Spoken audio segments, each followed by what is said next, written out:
안녕하세요. 서창원 목사입니다. 서창원의 신앙 일침, 오늘도 여러분들 들어와 주셔서 감사합니다. 오늘은 특별히 크리스천 부모가 자녀들을 공교육에 내보내는 것이 바람직한가 라고 하는 주제를 생각해 보려고 합니다. 본 내용을 시청하시는 여러분들, 좋아요, 구독 안 하신 분들은 꼭 구독해 주시고 좋아요 눌러주시면 감사하겠습니다. 제가 왜 크리스찬 부모들이 공교육에 자녀들을 보내는 것이 바람직한가 이런 제목을 생각했을까요? 실질적으로 그리스도인 부모들이 자녀들을 올바르게 신앙 교육을 시키는 일에 관심이 없다면 그것은 비정상이죠. 그렇다고 학교 교육을 등한시하는 것도 정상이라고 말을 하기도 어렵습니다. 일반 교육과 신앙 교육은 부모가 취사 선택할 수 있는 부분이라고 보지 않아요. 왜냐하면 그리스도인들도 이 세상에 살아가는 한 시민이기 때문에 그렇습니다. 따라서 세상이 요구하는 모든 부분들을 우리들이 잘 습득하고 이해하는 것이 이 땅에서 좋은 시민으로 살아가는 데 도움이 될 것은 분명할 것입니다. 그런데 그리스도인으로서 우리는 세상 교육에 전념하는 것이 결코 옳지 않다라고 하는 것을 잘 알고 있습니다. 왜냐하면 세상에서는 하나님을 가르쳐 주지 않기 때문입니다. 하나님의 말씀을 들려주지 않기 때문입니다. 하나님의 방식으로 아이들이 훈련되도록 교육시키는 것이 아니기 때문에 그렇죠. 따라서 자연스럽게 그리스도인들은 우리 자녀들을 올바르게 신앙 교육을 시키는 것에 관심을 갖지 않을 수 없는 것입니다. 학교 교육의 모든 관점은 세속적이지 않습니까? 지극히 인본주의적입니다. 진화론적입니다. 경제 논리가 더 우선되는 물질 만능주의적인 사고가 팽배해 있습니다. 절대적 가치를 파괴하는 그런 교육이기도 합니다. 그런 곳에 하나님의 거룩한 씨들을 내몬다라고 하는 것은 득보다 실이 훨씬 많은 것이 사실입니다. 학교 교육에 매달리게 하는 아이들을 보시기 바랍니다. 그들이 하나님 중심으로 사고하지 않습니다. 성경 중심으로 행동하려고 하지 않습니다. 세상 교육이 요구하는 대로 잘 순응하는 자가 되어야 좋은 대학에 갈 수 있고 좋은 직장에 들어갈 수 있기 때문에 그렇죠. 성도들은 어떻게 하면 아이들을 신앙 교육을 잘 받게 하고 또 세상에서도 번듯한 그런 직업을 가지며 살아가는 아이들이 되게 할 것인가 고민하게 되어지는 것은 당연합니다. 그래서 등장한 것이 대안학교입니다. 우죽순으로 생겼습니다. 홈스쿨링도 권장되고 있습니다. 기독교 정신으로 무엇보다 성경을 바탕으로 아이들을 교육하되 신앙교육까지 책임지는 일거양득의 효과를 보고자 하는 것이죠. 물론 대안학교들도 많은 부실한 부분들이 있습니다. 그렇지만 대체로 대안학교에 자녀들을 보낸 크리스천 부모들은 만족도가 꽤 높다고 봅니다. 잘 알려진 곳들은 국내 유수한 대학들을 대학에 입학시키거나 심지어 해외 유명 대학까지도 유학을 보내는 등 그 성과는 참으로 크게 나타나 있습니다. 그러나 문제는 대학 졸업 이후의 삶입니다. 유학생활 이후의 삶입니다. 반드시 좋은 직장을 갔으리라고 믿고 싶습니다. 또 정말 사회적 진출에 큰 유익을 얻은 것이라고 보아집니다. 그런데 정말 그들이 삶의 현장에서 또 사회생활 속에서 그들의 일터에서 대안학교에서 받은 신앙적 교육의 가치관을 구현하며 살아가고 있는가라고 하는 부분은 누구도 점검해 보지 않았기 때문에 말할 수 없습니다. 자녀들이 입학한 대학은 실질적으로 공교육 과정의 최고봉입니다. 더 다양한 사상들을 접할 수 있는 현장입니다. 기독교인들만 모여서 기독교적 가치관에 따라 교육을 받는 것과는 달리 이렇게 세상에 있는 대학은 비록 그 대학이 설립 이념이 미션 스쿨이라 한다 할지라도 굉장히 세속적이고 인본주의적이고 물질주의적인 흐름이 농후한 곳이죠. 그곳에서 아이들이 자신들이 습득한 성경적인 가치관을 잘 고수하고 그렇지 않은 자들에게 얼마나 더 큰 영향을 미쳐서 그들로 인해서 교회가 부흥하고 발전하는 전도 대상자들이 늘어나는 일들이 있었다. 이런 부분들은 쉽게 드러나지 않습니다. 어려서부터 하나님의 말씀으로 교육한다라고 하는 정신은 기독교인이라면 반드시 가져야 하고 정말 귀하게 여겨야 하는 것이죠. 성경은 우리에게 말하지 않습니까? 잠언 22장 6절에서 마땅히 행할 길을 아이에게 가르치라. 그리하면 늙어도 그 길을 떠나지 아니하리라라고 말했습니다. 지혜와 지식이 있는 큰 나라 백성이 되게 하는 것도 여호와께서 주신 규례와 법도를 잘 듣고 지켜 행하는 것임을 신명기 4장 6절에서는 언급하고 있습니다. 우리가 잘 아는 대로 유대인의 교육 현장이라고 말할 수 있는 신명기 6장 4절 이하에서 요구하고 있는 것이 뭡니까? 자녀들에게 하나님의 규례와 법도 율법을 부지런히 강론하는 것입니다.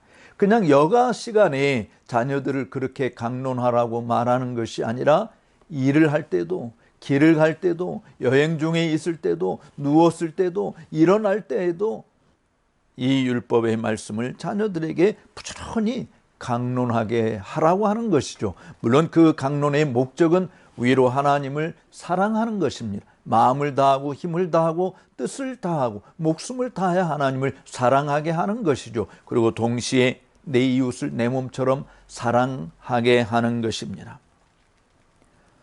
이렇게 유대인들의 교육이 유명세를 탄 이유가 성경에 명확하게 제시되어 있는 것이 바로 이에 뒤질세라 한국의 교회들도 앞다투어서 기독교 교육 제도를 도입했습니다. 지금은 뭐 다 사라지고 없습니다만은 한국의 교회들도 교회가 운영하던 선교원들이 있었어요. 정말 선교원을 통해서 많은 아이들이 주님의 말씀 안에서 자라도록 많은 효과를 본 것은 틀림없습니다. 그러나 공교육 제도가 강화되면서 국가가 교육을 통제하는 일들이 많이 벌어지면서 유치원이나 어린이집들조차도 신앙교육을 시키기가 상당히 어려운 상태에 놓여 있는 것이죠. 교사 충원들도요, 기독교인들만 충원하라고 말하지 않습니다. 정부의 보조를 받으려면 정부가 요구하는 시책대로 해야 되는 것이죠. 그래서 그런 것과 상관없이 하는 대안학교가 급부상하고 있는 것입니다. 근데 여기서 저는 한 가지 고민스러운 부분이 있다라고 하는 것이죠. 교회가 전통적으로 해오던 주일학교가 급속히 쇠퇴하고 있다라고 하는 것이에요. 지난 10년 사이에 교단마다 물론 차이가 있습니다만은 통합 측이나 우리 합동 측이나 대부분 다 주일학교 숫자가 거의 많으면 절반 가까이, 대다수가 사실은 3분의 1 이상으로 줄어든 것이 틀림없습니다. 심지어 주일학교 자체가 없는 교회들도 절반이 넘었다라고 하는 최근의 통계를 보고 있는 것이죠. 이는 한국의 미래, 한국의 교회의 미래가 심히 어둡다라고 하는 것을 전망하게 만드는 것입니다. 주일학교에 나오는 아이들을 한번 여러분들이 지금 생각해 보시기 바랍니다. 그들 대부분은 다 믿는 집의 가정에서 나오는 아이들이에요. 과거에는 불신자들 가정에서 나오는 아이들이 엄청 많았습니다만은 지금은 그런 퍼센테이지는 교회들마다 다릅니다만은 대체로 10분의 1도 안 된다라고 하는 것이 현상인 것입니다. 대다수 교회가 기독교인 가족 구성원으로 주일학교가 운영되고 있는 것이죠. 이런 현상을 부정적으로만 볼 필요는 없다고 보아집니다. 그러나 크리스천 자녀들이 공교육 현장에서 이탈하여 대안학교로 옮겨가는 동안 그 아이들을 통해서 전도 활동이 이루어지던 과거의 그런 활동들이 이제는 거의 찾아보기 어려워지게 되었다라고 하는 것이에요. 물론 이 문제를 해결하기 위해서 다양한 방법으로 전도 방안을 모색하고 있기는 합니다만 효과적이라고 추천할 만한 것이 눈에 띄지 않는 것도 사실입니다. 기독교인들이 일찍 결혼하여서 자녀를 많이 낳자는 운동도 펼치지만 귀를 기울이는 젊은 신앙인들은 그렇게 많지 않습니다. 교회에서 특별 보너스를 제공해주고 심지어 예배 시간에 앞에까지 나오게 해서 축하하고 격려하지만 급속히 기울고 있는 인구 감소를 막는 지지대 역할은 교회가 하지 못하고 있는 것이죠. 교회 미래를 교회 안에 있는 젊은이들도 전혀 생각하지 않는 것입니다. 당장 개인의 인성, 지성 및 재능 개발 또는 활용을 통한 자기 성장에 몰두하고 있는 것이지 하나님의 창조 원리를 먼저 고려하는 일은 찾아보기 어렵습니다. 그렇기 때문에 주일학교의 수적 감소는 당연한 것이죠. 아이들이 없으니 교육자도 불필요하게 되어지고 성도들의 헌금도 줄어드니 교육 투자도 자연스럽게 꺾일 수밖에 없고 이런 상황으로 계속 지속되었다가는 문 닫는 교회들도 속출하게 될 것이라고 하는 전망입니다. 가르치는 대로 수용하기 쉬운 어린 시절에 어떤 교육을 받느냐라고 하는 것이 품격과 가치가 있는 삶을 사느냐 아니면 조롱과 비난의 대상으로 전락하느냐라고 하는 것을 좌우한다고 해도 틀리지 않을 것입니다. 사람들이 흔히 말하기를 이 사람 꼭 있어야 될 사람이야. 이 사람은 그냥 있어도 되고 없어도 되는 사람이야. 저 사람은 정말 있어서는 안 되는 사람이야. 이렇게 구분을 하기는 합니다. 그런데 어린 시절에 받은 교육이 정말 필요한 사람으로 존재하게 되는지 있어도 좋고 없어도 좋은 그런 사람으로 남게 될 것인지 아니면 반드시 사라져야 할 존재로 남게 될 것인지를 규정할 것입니다. 물론 사람들은 도중에 개과천선하는 사람도 있습니다.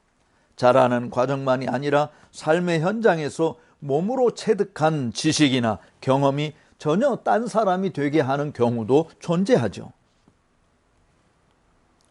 그렇지만 그런 일들은 쉽게 벌어지는 일이 아닙니다. 그래서 대체로 어려서부터 어떤 교육을 받게 하느냐라고 하는 것이 중요하게 다가오는 것이에요. 대안학교가 부상하고 있는 이유가 바로 그런 데 있는 것입니다.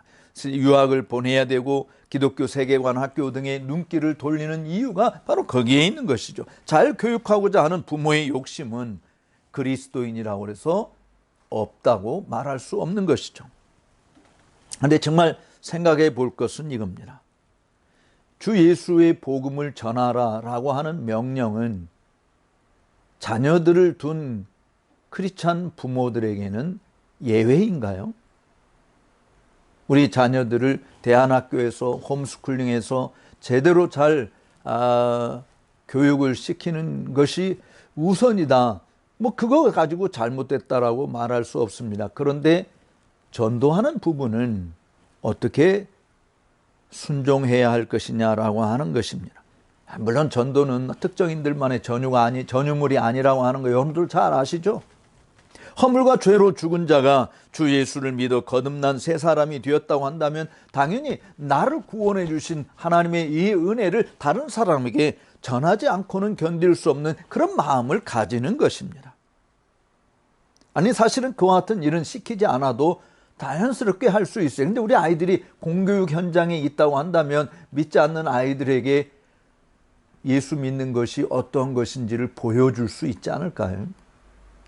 그리스도의 생명의 향기를 뿜어낼 수 있지 않을까요? 그래서 그것을 통해서 교회에 올 수 있는 하나의 계기를 삼을 수 있는 것입니다. 저는 아이들을 대안학교에 보내는 것이 잘못이라고 말하는 것이 아닙니다.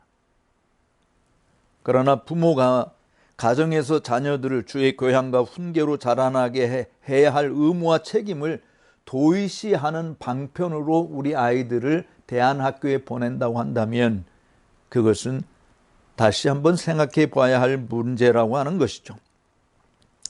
물론 공교육에 보내자니 정말 위험천만한 일입니다. 그렇다고 대안학교에 보내는 것이 또 능사도 아니에요. 다 대안학교 보낸다고 해서 다 성공하는 것은 아니기 때문입니다.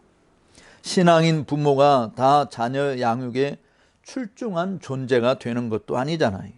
그래서 전문가의 교육이 필요한 것이고 그들을 통해서 아이들이 잘 훈련받으면 좋은 시민으로 성장하게 되어지고 무엇보다도 대안학교에서는 정말 훌륭한 기독교인으로 자라게 하는 데 공헌하고 있다고 보아집니다.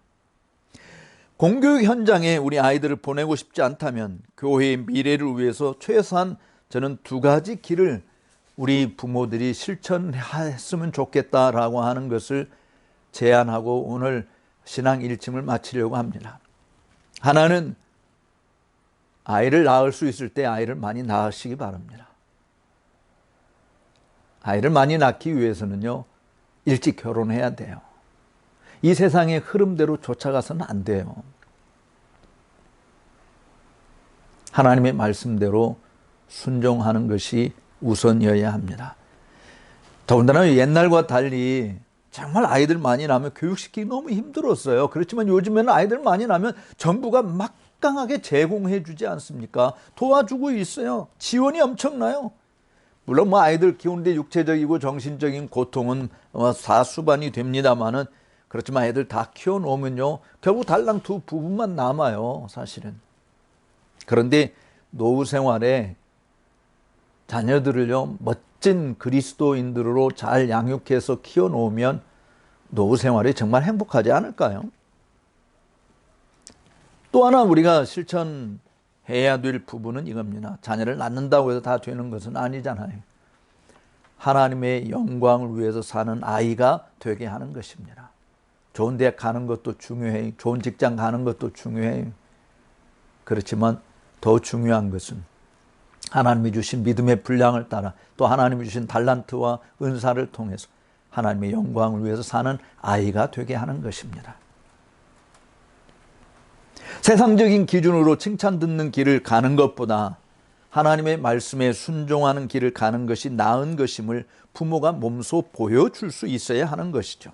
아이들이 대안학교에서 잘 훈련되어서 일반 대학에 입학했을 경우 바로 그 현장에서 빛과 소금으로서 자신의 정체성을 확고히 하게 만드는 것이 필요합니다. 전도의 열매가 맺혀지게 될 때 교회의 미래는 밝을 수 있는 거 아니겠습니까? 우리 안에만 간직하고 있는 것이 아니라 바깥으로 분출시켜서 우리 아이들을 통해서 믿지 않는 아이들이 복음의 빛 안으로 들어오게 하는 일을 감당해야 되는 것이죠. 실질적으로 교회가 이 땅에 존재하는 것은 복음의 빛을 발하는 거 아닙니까? 성도들이 이 땅에 사는 존재의 이유가 뭡니까? 먹든지 마시든지 다 하나님의 영광을 위해서 사는 거 아닙니까? 바로 그 하나님의 영광을 최고로 극대화시키는 것은 죄와 사망의 권세에 눌려있는 자들이 해방되어 이제 빛의 자녀가 되는 것이죠. 하나님 나라 백성이 되는 것입니다. 전에는 하나님 없이 소망도 없이 그리스도 밖에 살았지만 이제 그리스도 안에서 참 소망을 가지고 하나님과 함께 동행하는 사람이 되게 하는 것입니다.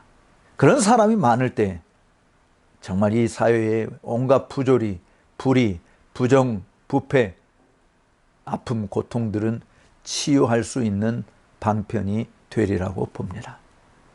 서차원의 신앙일침 끝까지 시청해 주신 여러분들께 진심으로 감사를 드립니다. 또 다음 시간에 다시 찾아뵙도록 하겠습니다. 감사합니다.